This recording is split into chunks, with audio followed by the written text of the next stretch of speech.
Cricket Part 1. Part 1.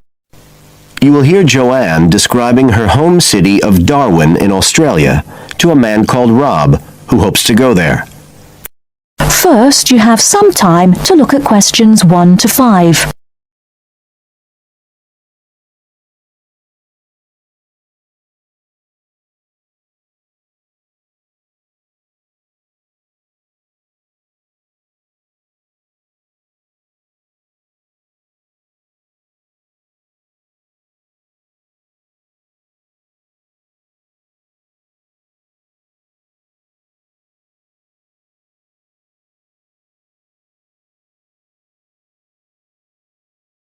Now we shall begin. You should answer the questions as you listen, because you will not hear the recording a second time. Listen carefully and answer questions 1 to 5. Joanne? Hi, you must be Rob. Nice to meet you. So, I hear you're planning to visit Australia. Yeah, and I really wanted to talk to you because I was thinking of spending some time in Darwin, and my sister told me you're from there. That's right. So, tell me about it. Well, where shall I start? Well, Darwin's in what they call the top end because it's right up at the northern end of Australia, and it's quite different from the rest of Australia in terms of cultural influences. In fact, it's nearer to Jakarta in Indonesia than it is to Sydney, so you get a very strong Asian influence there. That means we get lots of tourists. People from other parts of Australia are attracted by this sort of international cosmopolitan image. And as well as that, we've got the same laid-back atmosphere you get all over Australia, probably more so, if anything, because of the climate. But what a lot of the tourists don't realise until they get there is that the city's also got a very young population. The average age is just 29, and this makes the whole place very buzzy. Some people think that there might not be that much going on as far as art and music and dancing and so on are concerned because it's so remote. I mean, we don't really get things like theatre and opera in the same way as cities down in the south, like Sydney, for example, because of the transport expenses. But in fact, what happens is that we just do it ourselves. Lots of people play music, classical as well as pop, and there are things like artists groups and writers groups and dance classes. Everyone does something. We don't just sit and watch other people. You said it's very international? Yeah, they say there's over 70 different nationalities in Darwin. For instance, there's been a Chinese population there for over 100 years. We've even got a Chinese temple. It was built way back in 1887, but when a very bad storm, a cyclone in fact, hit Darwin in the 1970s, it was almost completely destroyed. The only parts of the temple that survived were part of the altars and the stone lions. But after the storm, they reconstructed it using modern materials. It's still used as a religious centre today, but it's open to tourists too, and it's definitely worth going to see it. Oh, and as far as getting around goes, you'll see places that advertise bicycles for hire, but I wouldn't recommend it. A lot of the year it's just so hot and humid. Some tourists think it'll be fine because there's not much in the way of hills and the traffic's quite light compared with some places, but believe me, you're better off with public transport. It's fine and not expensive, or you can hire a car, but it's not really worth it. What's the swimming like? Well, there are some good beaches, but the trouble is that there's this nasty creature called the box jellyfish, and if it stings you, you're in bad trouble. So you have to be very careful most of the year, especially in the winter months. You can wear a lycra suit to cover your arms and legs, but I wouldn't like to risk it even so, personally. And there are the saltwater crocodiles too. I mean, I don't want to put you off. There are protected swimming areas netted off where you'll be safe from jellyfish and crocs, or there are the public swimming pools. They're fine, of course. Before you hear the rest of the conversation, you have some time to look at questions 6 to 10.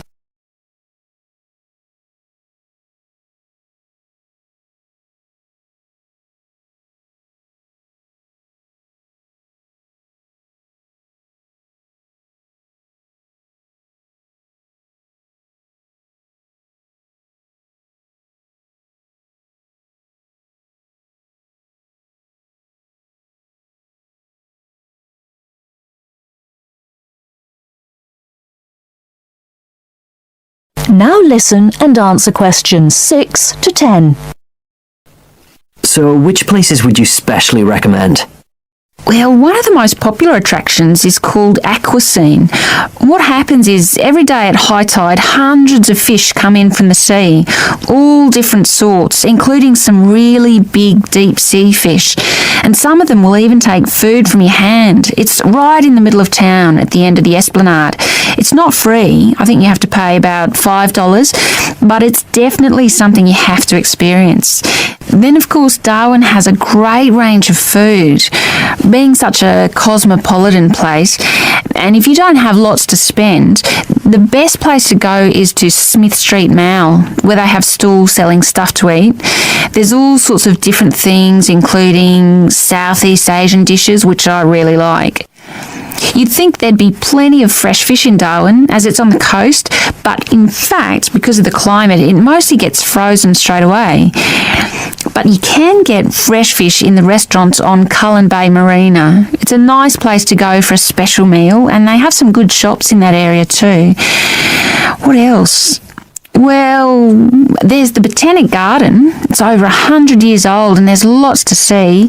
An orchid farm, rainforest, a collection of palm trees, a wetlands area. You can easily spend an afternoon there. That's at Fanny Bay, a couple of kilometres out to the north. Then, if you've got any energy left in the evening, the place to go is Mitchell Street. That's where it all happens as far as clubs and music and things are concerned. You'll bump into lots of my friends there. Talking of friends, why don't I give you some email addresses? I'm sure they wouldn't mind if you... That is the end of part 1. You now have half a minute to check your answers.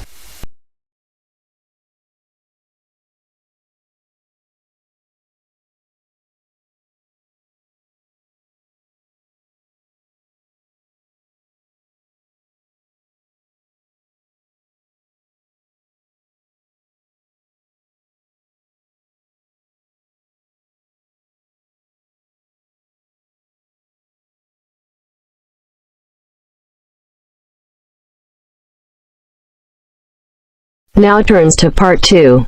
Part 2.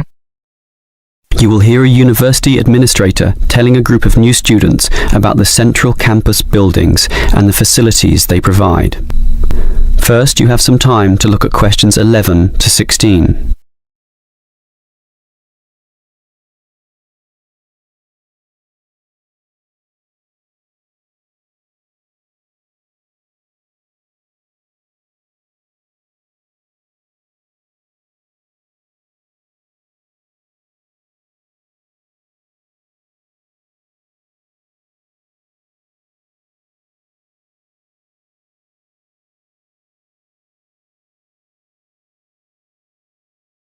Now listen carefully and answer questions 11 to 16. Welcome everyone to the Brandon Complex, the geographical and we could say spiritual heart of this university. This is basically where everyone eats too, as you can see by looking around. There are many different cuisines here, Chinese, Indian and Middle Eastern, plus the usual fare of a local type, all in that corner over there.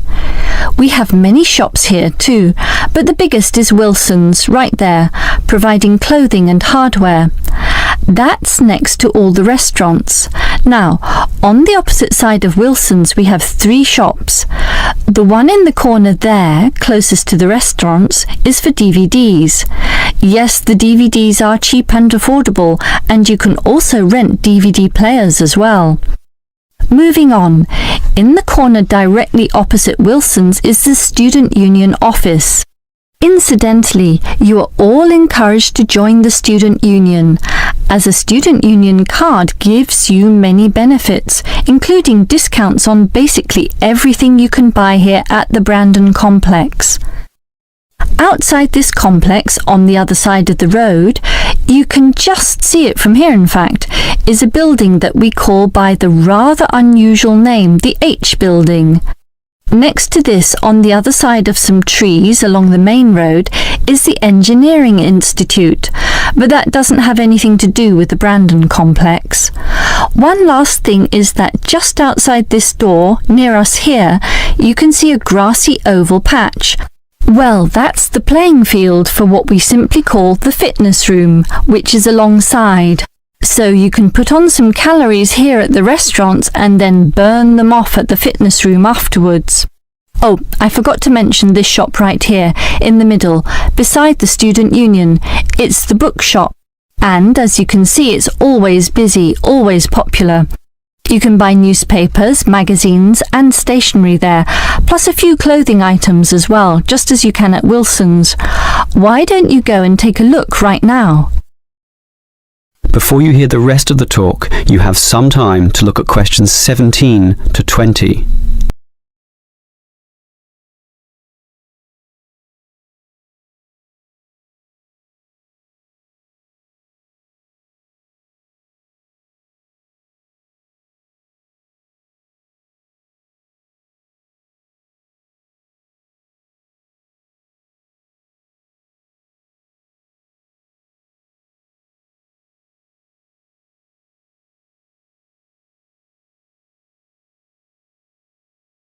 Now listen and answer questions 17 to 20.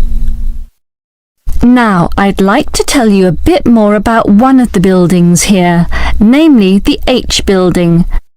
Despite its bland name, you might be interested in what goes on there. It is our main recreational centre, with halls, offices and space available for a variety of activities, mostly for those who want to get fit. For example, if you're interested in yoga, you're in luck, since 4 days a week there are free yoga classes. They have several levels, so if you're a beginner, you'd have to start with that. You can check the schedules on the wall there. Yoga used to be at night, but now it's in the mornings, but not on Wednesdays. Along those same lines, there's aerobic dancing in the afternoon. This shares the same room as the badminton games, which are on Mondays, Wednesdays and Fridays. The aerobics are on the alternate days, Tuesdays and Thursdays, and it's not restricted at all. Everyone is welcome to join, although the instructor may divide you up, of course, according to ability. And, just to show how diverse the H building is, there's even some spiritual solace available there, inside the multi-denominational prayer centre, with individual booths and a variety of holy scriptures and texts available to read from all the major religions of the world. That's open all day over the weekend, but not at night time, when the rooms are for private booking. Finally, for those of you of a cerebral nature, the University Chess Club operates at night. That's open from 8 p.m.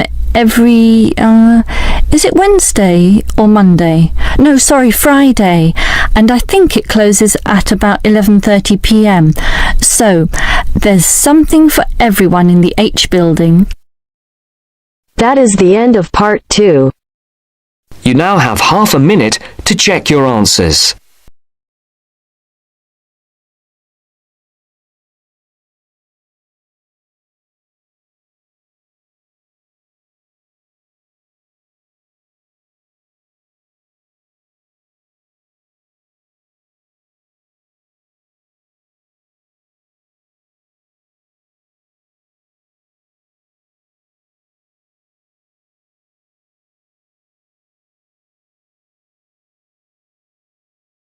Now turns to part 3. Part 3. You will now hear a radio talk on agricultural regulations. First, you have some time to look at questions 21 to 25.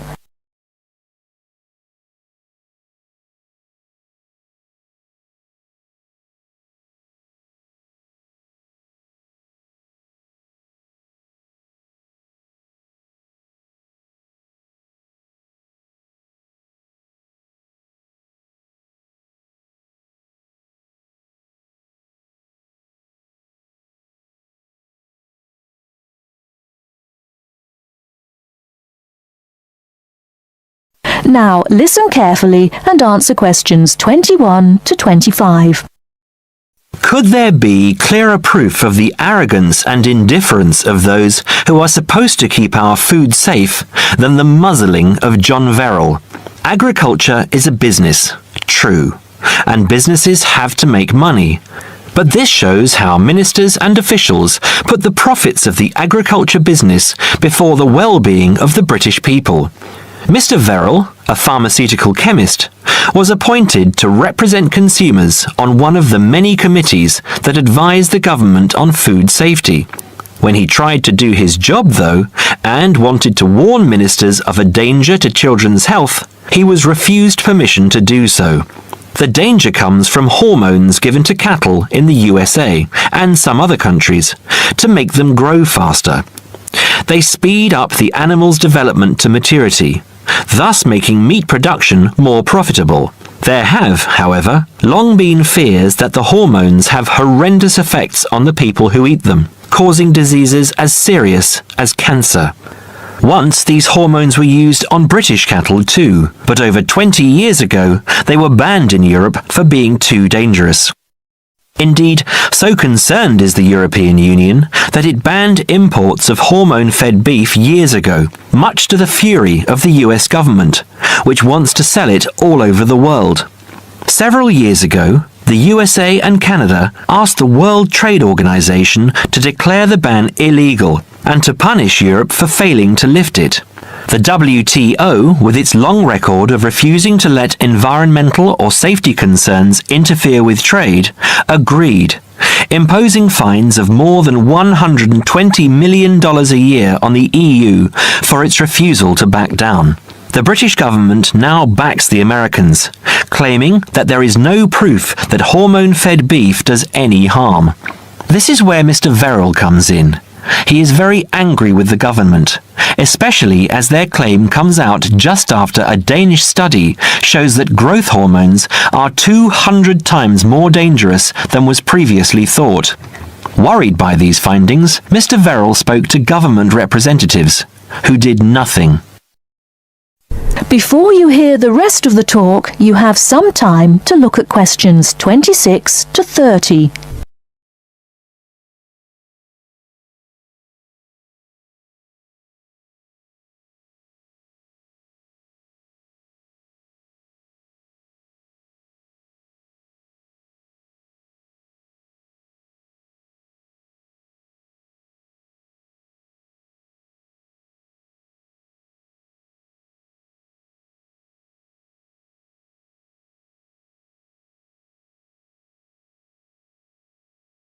Now listen and answer questions 26 to 30. Not only that, but they have not been testing beef which is imported, which, by law, they are required to do. This directly affects the British public, as about 40% of the beef British people eat comes from abroad, supposedly from countries like Brazil, which does not allow the use of growth hormones. Brazilian beef is stocked by some British supermarkets and widely used in catering.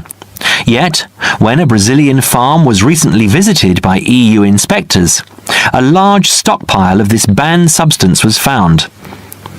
This is not the first food scandal we have had in our country. Take the present concern over a well-known chocolate company. Several months ago, the company found out that its sweets were contaminated with a rare form of salmonella, but they did nothing about it, leaving their sweets in the shops to be bought by the unsuspecting public. It was not until 5 months later, when several children had suffered food poisoning, that the chocolate bars were removed from the shelves. It makes you wonder how many other dangerous foods have been allowed onto our plates. That is the end of part 3. You now have half a minute to check your answers.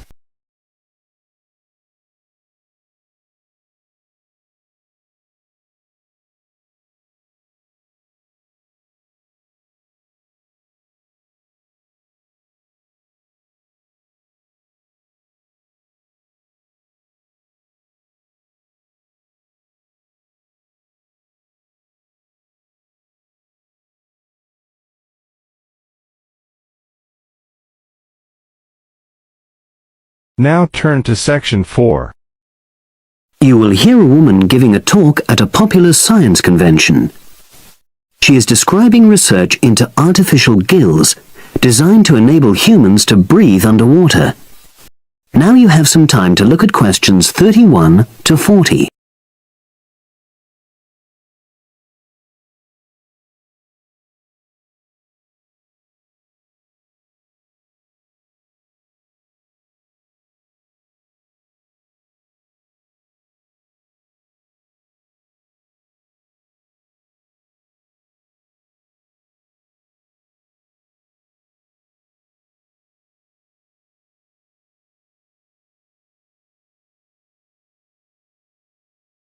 Now listen and answer questions 31 to 40. In my talk today, I'll be exploring the idea of artificial gills. I'll start by introducing the concept, giving some background and so forth, and then I'll go on to explain the technological applications, including a short, very simple experiment I conducted. Starting with the background. As everyone knows, all living creatures need oxygen to live. Mammals take in oxygen from the atmosphere by using their lungs, and fishes take oxygen from water by means of their gills, which of course in most fishes are located either side of their head. But human beings have always dreamt of being able to swim underwater like the fishes, breathing without the help of oxygen tanks. I don't know whether any of you have done any scuba diving, but it's a real pain having to use all that equipment. You need special training, and it's generally agreed that tanks are too heavy and big to enable most people to move and work comfortably underwater. So scientists are trying a different tack. Rather than humans carrying an oxygen supply as they go underwater, wouldn't it be possible to extract oxygen in situ, that is, directly from the water while swimming? In the 1960s, the famous underwater explorer Jacques Cousteau, for example, predicted that one day surgery could be used to equip humans with gills. He believed our lungs could be bypassed and we would learn to live underwater just as naturally as we live on land. But of course, most of us would prefer not to go to such extremes. I've been looking at some fairly simple technologies developed to extract oxygen from water, ways to produce a simple, practical artificial gill, enabling humans to live and breathe in water without harm. Now, how scientists and inventors went about this was to look at the way different animals handled this. Fairly obviously, they looked at the way fishes breathe, but also how they move down and float up to the surface using inflatable sacs called swim bladders. Scientists also looked at animals without gills, which use bubbles of air underwater, notably beetles. These insects contrive to stay underwater for long periods by breathing from this bubble, which they hold under their wing cases. By looking at these animal adaptations, inventors began to come up with their own artificial gills. Now, making a crude gill is actually rather easy, more straightforward. You take a watertight box, which is made of a material which is permeable to gas, that is, it allows it to pass through inwards and outwards. You then fill this with air, fix it to the diver's face, and go down underwater. But a crucial factor is that the diver has to keep the water moving so that water high in oxygen is always in contact with the gill, so he can't really stay still. And to maximize this contact, it's necessary for your gill to have a big surface area. Different gill designers have addressed this problem in different ways, but many choose to use a network or lattice arrangement of tiny tubes as part of their artificial gills. Then the diver is able to breathe in and out. Oxygen from the water passes through the outer walls of the gill, and carbon dioxide is expelled. In a nutshell, that's how the artificial gill works. So, having read about these simple gill mechanisms, I decided to create my own. I followed the procedure I've just described, and it worked pretty well when I tried it out in the swimming pool. I lasted underwater for nearly 40 minutes. However, I've read about other people breathing through their gill for several hours. So the basic idea works well, but the real limitation is that these simple gills don't work as the diver descends to any great depth because the pressure builds and a whole different set of problems are caused by that. Research is being done into how these problems might be overcome, but that's another story, which has to be a subject of another talk. Despite this serious limitation, many people have high hopes for the artificial gill, and they think it might have applications beyond simply enabling an individual to stay underwater for a length of time.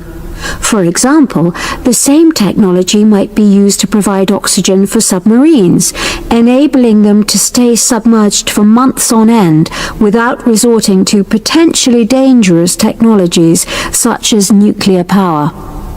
Another idea is to use oxygen derived from the water as energy for fuel cells. These could power machinery underwater, such as robotic devices. So, in my view, this is an area of technology with great potential. Now, if anyone has any questions, I'd be happy to answer. Yes, lady at the back. That is the end of part 4. You now have half a minute to check your answers.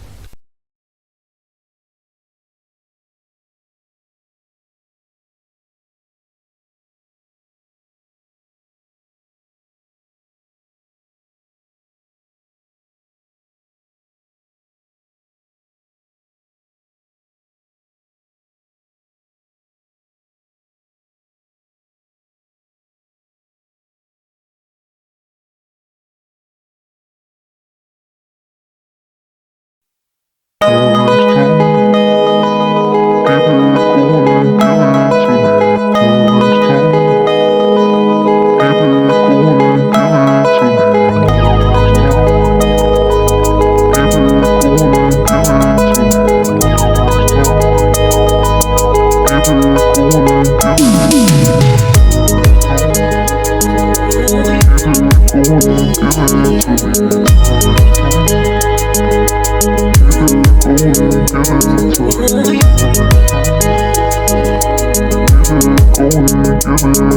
it to me.